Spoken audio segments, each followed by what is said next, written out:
Everyone, ఈ రోజు మీ అందరి కోసం ఒక ఇన్స్పిరేషనల్ పర్సన్ ని తీసుకొచ్చేసాను. మన గుంటూరులో ఆ పర్సన్ గురించి తెలియని వాళ్ళు అయితే ఉండరు. ఒకప్పుడు ఏసీ టెక్నీషియన్ గా ఉన్న పర్సన్ ఈ రోజు మనకి బిలియనర్ గా ఎలా అయ్యారు? ఇతను చాలా ఇయర్స్ నుంచి అయితే ఉన్నారు, చాలా స్ట్రగుల్స్ ఫేస్ చేశారు. అతను ఉన్న బ్యాక్గ్రౌండ్, బయోగ్రఫీ, కష్టం, హార్డ్ వర్క్ సక్సెస్ ని ఈ రోజు ఒక స్థాయిలో నిలబెట్టింది. మనకి గుంటూరు పొన్నూరు రోడ్ అనగానే మనకు ముందుగా గుర్తుకొచ్చే పేరు జిలానీ ఖాన్ గారు. జిలానీ ఖాన్ అంటేనే గుంటూరు పొన్నూరు రోడ్ అంటారు. ఈ ఏరియాలో వాళ్ళు చేసిన వెంచర్స్ ఇంకా ఎవరు చేసి ఉండరు. అలాంటి జిలానీ ఖాన్ గారు మనకు అపాయింట్మెంట్ ఇచ్చి ఈ రోజు ఇంటర్వ్యూ చేస్తారు. సో నేను చెప్పింది బిల్డప్ కాదనమాట, జెన్యూన్ అనమాట. పొన్నూరు గుంటూరు రోడ్ లేదా గుంటూరు పొన్నూరు రోడ్ అంటేనే జిలానీ ఖాన్ గారు గుర్తుకొస్తారు. అలాంటి జిలానీ ఖాన్ గారు మనకు అపాయింట్మెంట్ ఇచ్చి ఈ రోజు ఇంటర్వ్యూ చేస్తున్నాం. సో నమస్తే సార్. నమస్తే సార్. సార్ మా ప్రేక్షకులకి కూడా ఒకసారి నమస్కారం. సో పొన్నూరు గుంటూరు రోడ్ వస్తే మీ పేరు తెలియని వాళ్ళు అయితే లేరు సార్. అసలు గుంటూరులో ఎవరిని అడిగినా కూడా ప్రతి ఒక్కరికి తెలుసు. మీరు అసలు ఒక్కసారి మీ పేరు, ఎన్ని ఇయర్స్ నుంచి ఈ ఫీల్డ్ లో ఉన్నారు, మీ ఫ్యామిలీ బ్యాక్గ్రౌండ్ ఒక్కసారి మా ప్రేక్షకుల కోసం. నా పేరు పఠాన్ జిలానీ ఖాన్ అండి. జేకే బిల్డర్స్ అండ్ డెవలపర్స్ అండి. పొన్నూరు రోడ్లో మనం రియల్ ఎస్టేట్ బిజినెస్ చేస్తాము. మనం ఈ ఫీల్డ్లో కనీసం 12 ఇయర్స్ 13 నుండి 12 ఇయర్స్ దాకా నుంచి ఉన్నాము. ఏదైనా సక్సెస్ఫుల్గా రన్ చేసుకుంటూ వెళ్తున్నాము. ముందు నుంచి కష్టపడే తత్వం ఉంది. ఏం చదువుకున్నారు సార్ అసలు? నేను ఇంటర్ దాకా చదివానండి. ఎక్కడండి? గుంటూరేనా? గుంటూరు అండి. స్కూల్ హిందూ హై స్కూల్లో చదివానండి. ఇంటర్మీడియట్ వచ్చేసి మన ఆంధ్ర ముస్లిం కాలేజ్లో చేసాము. మీ ఫ్యామిలీ బ్యాక్గ్రౌండ్ సార్? మా నాన్నగారు, మా అమ్మగారు, అంటే మా నాన్నగారు రీసెంట్గా ఎక్స్పైర్ అయ్యారండి. మా అన్నయ్య, మా ఇద్దరు సిస్టర్స్ ఉన్నారండి. అయితే చాలా స్ట్రగుల్స్ ఫేస్ చేశారు. చాలా స్ట్రగుల్స్ ఫేస్ చేసే వచ్చామండి. చాలా అంటే చాలా స్ట్రగుల్స్ ఫేస్ చేసాం. మేము విన్నాం సార్, మీరు ఒక ఏసీ టెక్నీషియన్ గా మీ కెరియర్ స్టార్ట్ అయ్యి ఈ రోజు ఒక బిలియనియర్ గా, మంచి ఇన్స్పిరేషన్ అనమాట. ఇప్పుడున్న యువత అయితే చాలా తప్పుదోవ పడుతున్నారు. అలాంటి వాళ్ళకి మీరు ఇచ్చే సందేశం కానీ, అసలు మీ జర్నీ ఎలా స్టార్ట్ అయింది ఒకసారి చెప్పండి సార్. అంటే ఏసీ టెక్నీషియన్ అనేది నిజమేనా సార్? 100% అండి. నేను స్టార్టింగ్ ఏసీ టెక్నీషియన్ గా ఒక 5 ఇయర్స్ చేశానండి. ఓకే. దాని తర్వాత అది కూడా బిజినెస్ సరిగ్గా లేకపోతే రియల్ ఎస్టేట్ చేద్దామండి. ఇంత స్టార్టింగ్ నేను మీడియేషన్ చేశానండి. మీడియేషన్ కాడ నుంచి ప్లాట్లు ఇప్పియడము చేసుకుంటా మెల్లమెల్లిగా ఇన్షురెన్స్గా ఎదుగుతా వచ్చాము. ఎన్ని ఇయర్స్ చేశారు సార్ అలా రియల్టర్ గా? ఎన్ని ఇయర్స్? నేను రియల్టర్ గా వచ్చేసి ఒక 6-7 ఇయర్స్ చేశాను సార్. ఓకే. 6-7 ఇయర్స్. ఎలాంటి స్ట్రగుల్స్ ఫేస్ చేశారు సార్ ఈ జర్నీలో? అంటే రియల్టర్స్ అంటే చాలా మంది ఓనర్స్ దగ్గరికి వెళ్తారు, చాలా ప్రాబ్లమ్స్ ఉంటాయండి. ఈజీ అనుకుంటారు రియల్ ఎస్టేట్ చేసాడు బాగా సంపాదించారని. అది అదంతా ట్రాష్ అండి. దీనికి చాలా కష్టపడాలి. ప్రతి కస్టమర్కి ఒక ప్లాట్ కొని పెట్టాలంటే అది ఏంది వేలల్లో కాదు, లక్షల్లో ఉండిద్ది. అట్లాంటి వాళ్ళకి మొత్తం వివరించి చెప్పి భూమి కొంటే ఎట్లా ఉండిద్ది, లాభం ఏంటి అనేది మొత్తం ఆయన ఎక్స్ప్లెనేషన్ చేసి ఆయనకి కొనేదాకా 100 సార్లు కాదు 200 సార్లు అయినా తిరిగి అందరూ ఏమనుకుంటారు, ఏదో మాట చెప్పాడు అయిపోయిందిలే వచ్చేస్తాయి అనుకుంటారు. ఏం రాదు, చాలా స్ట్రగుల్ ఉండిద్దండి. స్ట్రగుల్ అనేది ఏది మనకి ఈజీగా రాదు. ఓకే. ఏదైనా కష్టపడితేనే వచ్చింది. ఓకే. మీరు కూడా గ్రౌండ్ లెవెల్ నుంచి ఈ రోజు మంచి వెంచర్లు వేసే స్థాయికి ఎదిగారు. ఎన్ని వెంచర్స్ మీరు సార్ ఇప్పుడు ఎన్నో వెంచర్ లో ఉన్నారు? ప్రెసెంట్ అయితే మేము 10th వెంచర్ వేసామండి. ఓకే. అంటే స్టార్టింగ్ మేము ఒక 1 ఎకరం నుంచి స్టార్ట్ చేసాం ఫస్ట్. ఓకే. తర్వాత 1 ఎకరం అట్లా కొద్ది పెంచుకుంటా వెళ్ళామండి. ఓకే. ఓకే. దేవుడి వల్ల పర్వాలేదు. మనం కూడా ఏంటంటే మధ్య తరగతి వాళ్ళకి అందుబాటులో ఉండేటట్టు ప్రతి ప్లాట్ మనం ఇవ్వాలి, మధ్యతరగతి వాడు ప్రతి ఒక్కడు ప్లాట్ కొనుక్కోవాలి అనే ఉద్దేశంతో మనం ఇచ్చే రేట్లు కూడా మన గుంటూరు టౌన్లో ఉండవు, చాలా రీజనబుల్గా అందరికి అందుబాటులో ఉంటాయండి. అవును. ఇప్పుడు మీకు ఎలా వచ్చింది సార్ ఈ బ్రాండ్ అనేది? అసలు గుంటూరు పొన్నూరు రోడ్ అంటే జిలానీ ఖాన్ గారు అంటున్నారు. అసలు ఈ బ్రాండ్ ఎలా క్రియేట్ చేశారు? క్రియేట్ అనేది ఏం లేదండి, మన మంచితనమే. మన మంచితనంతో మనకు ఇప్పుడు మన కస్టమర్ని రిసీవ్ చేసుకోవడం కానివ్వండి, ఆయనకి చెప్పే విధానం కానివ్వండి, మన డాక్యుమెంటేషన్ కానివ్వండి, ఏదైనా మన దగ్గర ప్లాట్ కొన్నాడంటే 100 సంవత్సరాల తర్వాత కూడా ఆయనకి ఇబ్బంది ఉండదు. ప్రతి డాక్యుమెంటేషన్ లీగల్ ఉండిద్ది. 100% లీగల్ తీసుకుంటాం. లీగల్ లేకుండా అసలు ఏ ప్లాట్ కూడా అమ్మము. మన దగ్గర తీసుకున్నాడు ఇప్పుడు 10 సంవత్సరాల ముందు అమ్మిన ప్లాట్ అయిన ఇప్పుడు వచ్చినా ఆయనకి తీసుకెళ్ళి కొలతలు కొలిపించి ఏమైనా పోయి ఉంటే హద్దురాళ్ళు కూడా వేపిస్తాం మేము. ప్రజెంట్ మన సర్వీస్ ఉండిద్దండి, ఎనీ టైం సర్వీస్ ఉండిద్ది మన దగ్గర. ఇప్పుడు కాదు, ఒక 20 సంవత్సరాల తర్వాత వచ్చినా మేము ఉంటే కనుక 100% సర్వీస్ ఇస్తాం. అప్పుడు కూడా ఏదైనా లిటిగేషన్ ఏమైనా ప్రాబ్లం వచ్చినా లీగల్ గా 100% క్లియర్ చేసి ఇస్తాం. ఇన్ కేసు ఏమైనా ప్రాబ్లం వచ్చింది, ఆ ప్లాట్ లేదంటే ఆ పేమెంట్ కూడా రిటర్న్ చేస్తాం. ఆ హామీ ఇస్తాం మేము కస్టమర్ ఎప్పటికైనా. ఓకే. ఇప్పుడు సామాన్యులు ఇప్పుడున్న రోజుల్లో ఎక్కడికైనా వెళ్ళి స్థలం తీసుకోవాలంటే లీగల్ గా చాలా ఇబ్బంది పడుతున్నారు. వాళ్ళకి ఎలా సార్, వాళ్ళని ఎలాంటి గైడ్ లైన్స్ తీసుకోమంటారు మీరు ఇచ్చే సలహా? ఎందుకంటే మీరు చాలా ప్రాపర్టీస్ అమ్మున్నారు. 100% మీరు రెవెన్యూ రికార్డులు చెక్ చేసుకోవాలి, ప్లస్ రిజిస్టర్ ఆఫీస్లో ఈసీ చెక్ చేసుకోవాలి, మొత్తం చెక్ చేసుకుని తీసుకోవాలి. ఏదైనా లాయర్ ఒపీనియన్ లేనిది ప్లాట్ ఎవరు కొనకూడదండి. ఓకే. అసలు కొనకూడదు. హ్మ్. ఏది పోతే ఎంత తీసుకుంటాడు లాయర్ 3000 4000 తీసుకుంటాడు. చాలామంది ఎందుకులే ఆ డబ్బులు వేస్ట్ అని లాయర్ దగ్గరికి వెళ్ళరు. లీగల్ వెళ్ళరు. 100% ఎవరు ప్లాట్ కొనాలన్నా లాయర్ దగ్గర వెళ్ళి లీగల్ చూసుకొని మొత్తం పర్ఫెక్ట్‌గా ఉంటేనే కొనుక్కోవాలి. లేకపోతే ఇంకో ప్లాట్‌కి వెళ్ళిపోవడమే ఓకే. అంతే. ఇప్పుడు approval plot, non approval plot ఇలా వస్తున్నాయి కదా సార్. హ్మ్. సో ఏది సజెస్ట్ చేస్తారు? అంటే కొంతమంది భయాందోళనగా ఉన్నారు. అంటే అప్రూవల్ ఉంటేనే తీసుకోవాలా?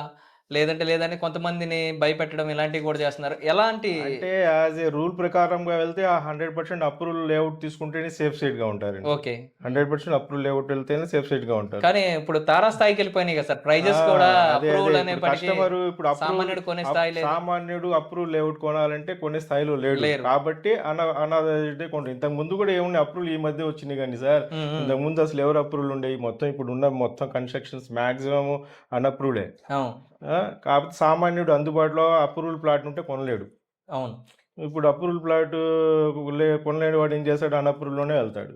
అందుకని దాన్ని 2 బేస్ చేసుకొని డాక్యుమెంటేషన్ పర్ఫెక్ట్‌గా ఉందా? లేదా? అని మెయిన్ ఏందంటే డాక్యుమెంటేషన్ కరెక్ట్‌గా ఉండాలి. క్లియర్ టైటిల్ క్లియర్ చూసుకోవాలి. టైటిల్ ఉండాలి. క్లియర్ టైటిల్ ఉంటేనే ముందుకెళ్ళాలి. ఓకే. అది. ఇంకోటేందంటే సార్ మనం గుంటూరులో చాలా ప్లేసెస్‌లో ఈ మనం ఈ డెవలప్‌మెంట్స్ గాని, ఈ హ్మ్. వెంచర్స్ గాని, సైట్ విజిట్స్ గాని చేస్తా ఉంటాము. హ్మ్. సో, మేము చూసిన అంచనా ప్రకారం మాకు తెలిసి చాలా తక్కువ ప్రైజ్ ఇచ్చే లిస్ట్‌లో కూడా మీ పేరుంది. 100% అండి. సో, ఈ పొన్నూరు మీరిచ్చే రోడ్‌లో ప్రైజ్‌లో మన అసల పొన్నూరు రోడే అని కాదు. మన అమరావతి రోడ్ గానియండి, ఇటు ఆర్టీసీ కాలనీ వైపు గానియండి, ఎటువైపైనా మన పొన్నూరు రోడ్‌లో మనం ఇచ్చేంత రీజనబుల్ ప్రైస్ ఎవరివ్వరు. ఓకే. అది. హ్మ్. ఎలా సార్ ఇప్పుడు మిమ్మల్ని కాంటాక్ట్ చేయాలంటే ఎలా స్పెషల్‌గా మీ డైరెక్ట్‌గా ఆఫీస్ అడ్రెస్‌కి వచ్చేయచ్చా? లేదా డైరెక్ట్‌గా మాకు కాంటాక్ట్ అవ్వాలి. మా ఆఫీస్ అడ్రెస్‌కి వచ్చేయొచ్చు.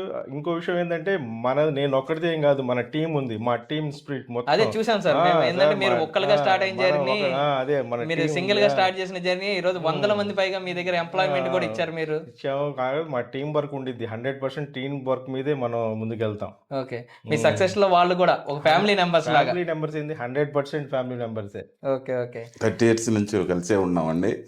ఇద్దరం ఫస్ట్ స్టార్టింగ్ ఏసీ మెకానిక్ నుంచి జర్నీ స్టార్ట్ చేసాం. ఇప్పుడు ఈ స్థాయి దాకా ఎదిగాము అంటే మా ఫ్రెండ్ వల్ల నేను కూడా ఒక స్థాయిలో ఉన్నాను దేవుడి దయ వల్ల. చాలా బాగుంటదండి అనుబంధం. అన్నయ్య మాకు సొంత తమ్ముడు కంటే చాలా బాగా చూసుకుంటారు. బిజినెస్‌లో గానీ, వేరే విషయాల్లో గానీ దగ్గరుండి మాతో జర్నీలో ఉంటాడు అన్నయ్య. అది కాకుండా అన్నయ్య ఎప్పుడైతే ఈ జర్నీ స్టార్ట్ చేశారో అప్పటి నుంచి నేను కూడా అన్నయ్యతోనే ఉన్నానండి. ముందు కూడా ఉంటాను. మీ ఫ్యామిలీ పరంగా అంటే చాలా స్ట్రగుల్స్ ఫేస్ చేసి ఉంటారు ఈ జర్నీలో. అవునవును సార్. అంటే సార్ ఒక్కోసారి తినుంటారు, తినకపోయి ఉంటారు. ఇలాంటి ఇయన్నీ రోజులు కూడా ఉన్నాయా మీకు? ఎందుకు లేవు అంటే సార్. అంటే మీరు చాలా బిలియనియర్ ఉన్నాయి. కదా సార్. లీనియర్ అట్లా ఏం లేదండి. మేము అందరితో సామాన్య మనుషులు ఎట్లా ఉంటారో అందరితో అట్లాగే ఉంటాం. మా దగ్గర డబ్బులొచ్చినియి ఇప్పుడు ఇంతకుముందు లేవు. ఇప్పుడొచ్చినియి తర్వాత ఉంటాయో లేవో తెలీదు. అవును. అంతే కదా! ఎవడు అవును. ఎప్పుడు ఎట్లా ఉంటాడో మనకు తెలీదు. అవును. కాబట్టి అందరితో కలిసిమెలిసే ఉంటాం మేము. ఓకే. మన సక్సెస్ రీజన్ కూడా ఏందంటే అందరితో కలిసిమెలిసి ఉంటాం. మనది ఏదో ఉందని చూపించుకోవడం, లేదని చేయడం అనేది ఏమి ఉండదు మన దగ్గర. మీలాంటి వాళ్ళని చూసి లేదా నార్మల్‌గా బయట ఈజీ పని ఏముందిరా అంటే రియల్ ఎస్టేట్ రియల్ అని ఎస్టేట్ చెప్పేస్తున్నారు. అంటున్నారు. ప్రతి సో, ఒక్కరు అలా రియల్ ఎస్టేట్. చాలామంది యువత గాని, లేదంటే పెద్దవాళ్ళు గాని ఖాళీగా ఉండడం ఎందుకురా? మనం వెళ్తే ఇలా హ్మ్. డబ్బులొస్తాయి కదా! ఈజీగా వచ్చేస్తాయి కదా! అన్నారు. సో, ఈ స్ట్రగుల్స్ చాలా ఈ మందికి స్ట్రగుల్స్ తెలియట్లేదు. అతను వచ్చి ఫీల్డ్‌లో దిగి ఒక ఒక సబ్జెక్ట్ చేస్తే తెలిసిద్దండి. అలాంటి వాళ్ళకి ఈజీ మీరేం మనా చెబుతారు సార్? లేకపోతే హార్డ్ మనా అనేది. హ్మ్. అలాంటి వాళ్ళకి మీరు వాళ్ళకి ఎలాంటి ఫేస్ చేయొచ్చని చెబుతారు? అంటే వాళ్ళకి ఇప్పుడు తెలియకుండా చాలా మంది వచ్చేస్తున్నారు. కొంతమంది ఎట్లా ఉన్నారంటే అండి, ఎవరైనా ఒక పార్టీ దొరికాడనుకోండి, తీసుకొచ్చి వాడిని మార్జిన్స్, గీర్జిన్స్ పెట్టుకొని పాపం కస్టమర్‌ని చాలా ఇది చేస్తున్నారు. అట్లా లేకుండా రియల్‌గా చేసేవాళ్ళైతే సక్సెస్ అవుతారండి. ఇయన్నీ మార్జిన్స్ పెట్టుకొని, ఇయన్నీ చేసేవాళ్ళు కొన్ని రోజులే ఉంటారు వాళ్ళు. హ్మ్. ఇప్పుడేందంటే సార్ మనం గుంటూరు గురించి మాట్లాడుకుంటే, మన గుంటూరులో అసలు గ్రోత్ లేదు. రియల్ ఎస్టేట్ అవ్వట్లేదు. హ్మ్. ఎక్కడ చూసినా చాలా డల్‌గా ఉంది. ఇలాంటి మాటలు మేమే కాదు సార్ మీరు కూడా వినే ఉంటారు. 100% అసల వింటామండి. ఇయన్నీ మనకి నిజమేనా సార్? కల్పితాలంటారా? అంటే కల్పితాలు గూడా ఉన్నాయి. కొంతవరకు కొంచెం మార్కెట్ మిడిలిష్‌గా నడుస్తుంది. కాకపోతే ఓవరాల్‌గా మన టీడీపీ గవర్నమెంట్ వచ్చిన కాడ నుంచి బాగానే ఉంది బిజినెస్. మన రాజధాని గూడా బాగా డెవలప్ అవుతుంది. హ్మ్. చాలా పర్వాలేదు. చాలా ఎక్సలెంట్‌గా ఉంది. కొంతమందికి బిజినెస్ తక్కువుంటే తక్కువుందని చెప్పుకుంటారేమో గానీ, ఓవరాల్‌గా బాగానే ఉంది. అంటే రానున్న రోజుల్లో భవిష్యత్తులో ఎలా ఉండొచ్చు భవిష్యత్తులో మనకి? ఇంకా ఎక్సలెంట్‌గా ఉండిద్దండి. చాలా బావుండిద్ది. హ్మ్. అంటే ఎవరన్నా ఇలా ఈ రియల్టర్‌గా గాని, లేదంటే వెంచర్స్ చేసేవాళ్ళు కొంతమంది హ్మ్. జాబ్స్ కూడా కెరియర్స్ పక్కన పెట్టేసి వెంచర్స్ చేయడం, తర్వాత వాళ్ళ స్ట్రగుల్స్ చూడడం మేము చాలా చూస్తున్నాం సార్. అవునవునండి. సో, ఇప్పుడు అలాంటి వాళ్ళకి చేతులు కాల్చుకోవద్దని ఏమైనా చెబుతారా? అంతేగా ఇప్పుడు ఎవరో చేస్తున్నారు వెళ్లి ఎక్స్‌పీరియన్స్ లేకుండా, మనం ఏం లేకుండా వెళ్లి మనం ఓ నలుగురు కలిసి ఎంజాయ్ చేసి చాలా మంది చేతులు కాల్చుకున్నారు. అట్లాంటోళ్ళేందంటే చూసి ఎక్స్పీరియన్స్ తెచ్చుకొని 1-4 సార్లు చూసుకొని చేసుకుంటే మంచిది. అవును సార్. ఎవరో చేస్తున్నాడు మేము కూడా చేసేయాలి అనే ఉద్దేశంతో వెళ్ళి చేతులు కాల్చుకుని రైతుల్ని ఇబ్బంది పెట్టి అవును. ఇవన్నీ చాలా ఉన్నాయండి. రైతుల్ని ఇప్పుడు ఒక ఏముంది వాడి దగ్గర ఎంతో కొంత ఉందని 1/4తో ఎంతో 10% కట్టేసి వెంచర్ చేస్తున్నారు. తర్వాత వాడు అమ్మలేకపోతే ఆ రైతుని కష్టపెట్టడం తప్ప ఏం లేదు. ఓకే. అలాగే ఎవరైనా సామాన్యులు వచ్చి అక్కడ నిలబడితే మీ దగ్గరికి నేను చాలా సార్లు వచ్చాను. అవునవును. అయితే సామాన్యులు వచ్చి నుంచినా కూడా వచ్చి కూర్చోండి అని వెల్కమ్ చెబుతారు మీరు. అంతే కదా అసలు సార్, ఈ అంతే రోజుకి కదా కూడా సార్. ఎవరు వచ్చినా కూడా హ్యాపీగా రిసీవ్ చేసుకుంటారు. అంతే కదా సార్, అదే కదా కొంతమంది సార్. ఏంటంటే ఇప్పుడు ఓనర్స్ ని కలవాలంటే 4-5 స్టేజ్లు దాటి అప్పుడు అపాయింట్మెంట్ దొరుకుతుంది. కానీ మీరు ఈజీగా అపాయింట్మెంట్ మా దగ్గర ఇచ్చేస్తారు. డైరెక్ట్ వచ్చేయచ్చు ఎవరైనా, మధ్యలో ఎవరు ఆపేది ఉండదు, పర్మిషన్ కూడా తీసుకునే అవసరం లేదు, డైరెక్ట్ వచ్చేయచ్చు. సార్ ఇంకా మీరు ఫైనల్ గా కొన్ని మాకు చెప్పాల్సి వస్తుంది. అవి ఏంటంటే మీరు ఇప్పటివరకు చాలా వెంచర్స్ లోనే చేసేసారు. అవును సార్. నెక్స్ట్ అసలు మీ డ్రీమ్ ప్రాజెక్ట్ ఏంటి సార్? అసలు ఏం చేయాలనుకుంటున్నారు మీరు ఫైనల్ గా? అంటే చాలా చూసేసారు కాబట్టి. మా డ్రీమ్ ప్రాజెక్ట్ ఏంటంటే అప్రూవల్ వెంచర్స్కి వెళ్ళాలండి. పెద్ద పెద్ద పెద్ద వెంచర్స్ వెళ్ళాలని, ఇంకేంటంటే విల్లాస్ కట్టాలని ఉంది మనకి. ఓకే. మన డ్రీమ్ ప్రాజెక్ట్ ఏంటంటే విల్లాస్. 1 టౌన్లో విల్లాస్ లేవు, ఉమ్, ఉమ్. మనం స్టార్ట్ చేద్దామని ఆలోచన ఉంది. ఓకే. అంటే జిలానీ ఖాన్ గారు అంటేనే పొన్నూరు గుంటూరు రోడ్. సో ఈ ఏరియాని దాటి వెళ్తారా మళ్ళీ, లేకపోతే ఈ ఏరియాలోనే ఇంకా మళ్ళీ లేదు సార్, ఈ ఏరియాలో చాలా బిజినెస్ ఉందండి. మనం ఇక్కడే ఎక్కడో- శాసిస్తారు మళ్ళీ ఇంకా. ఎక్కడో మనం పరిగెత్తి పాలు తాగే కన్నా నుంచొని నీళ్లు తాగడం బెస్ట్ అండి. ఓకే. ఎందుకంటే మన ఏరియాలోనే చేసుకుంటే చాలా ఉంది బిజినెస్, మన ఏరియా చాలు. సో ఇప్పుడు మీ ట్రెండింగ్ లో ఉన్న మీ వెంచర్స్ ఎక్కడెక్కడ ఉన్నాయి సార్ ఇప్పుడు ప్రజెంట్? ఇప్పుడు ప్రెసెంట్ ఇక్కడ మన పొన్నూరు రోడ్లోనే ఉంది కదండి, మన బి కన్వెన్షన్ ఎదురు ఒక వెంచర్ ఉంది, ఓకే. మన సాయిబాబా ట్రస్ట్ దగ్గర ఒకటి ఉంది. ఓకే. అదే ప్రెసెంట్ ఈ 2 నడుస్తున్నాయి. ఇంకో విషయం ఏంటంటే నేను ఈ ఫీల్డ్ లో రావడానికి ఇన్స్పిరేషన్ మా మామగారండి. ఓకే. నాకు పిల్లనిచ్చిన మామగారు బిస్మిల్లా సుబాని గారు. ఓకే. ఆయన ఇన్స్పిరేషన్ తోనే నేను రియల్ ఎస్టేట్ లోకి వచ్చాను. ఆయనే నాకు రియల్ ఎస్టేట్ లో తీసుకొచ్చారు. అసలు రియల్ ఎస్టేట్ అనేది ఏంది, వాట్ ఈస్ వాట్ అనేది మొత్తం ఆయనే నాకు చెప్పింది. ఓకే. అంటే పెళ్లి తర్వాతే మీరు రియల్టర్ గా ఎదిగారు? పెళ్లి Before తర్వాత- ముందా? లేదు సార్, పెళ్లి తర్వాత. పెళ్లి తర్వాత. మా మామయ్య గారు కూడా రియల్ ఎస్టేట్ చేసేవాళ్ళు. ఉమ్. తర్వాత ఆయన కొంచెం రియల్ ఎస్టేట్ ఆపి బి కన్వెన్షన్ ఒకటి, బిఎస్ కళ్యాణ మండపం ఒకటి ఉమ్, ఉమ్. చేశారు. ఎలా సార్ మీరు ఫస్ట్ మీ మనీ ఎంత ఎర్న్ చేశారు రియల్టర్ గా? ఎంత ఏమైనా ఐడియా ఉంది, గుర్తుందా? ఎంత తీసుకున్నారు? ఎంత సార్? ఎన్ని ఇయర్స్ బ్యాక్ అది? మేముంది బ్యాంక్ ఇల్లు ఉంటే తాకట్టు పెట్టి 1 లక్ష రూపాయలు తీసుకుని దిగామండి. ఓకే. దాంతో జర్నీ స్టార్ట్ చేసాం. 1 లాక్ రూపీస్తో జర్నీ స్టార్ట్ చేసాము.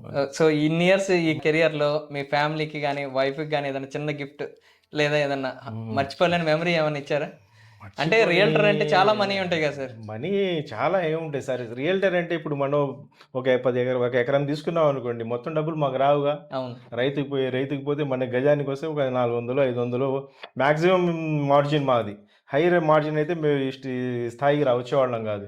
ఇప్పుడు కొంతమంది ఉంటారు, లేని వాళ్ళు ఉన్నారు. మా దగ్గర 50 గజాల నుంచి 500 గజాల దాకా ప్లాట్ అయినా దొరికిద్ది. 50 గజాల వాళ్ళకి కూడా ప్లాట్ ఉండిద్ది, 500 గజాల వాళ్ళకి కూడా ఉండిద్ది.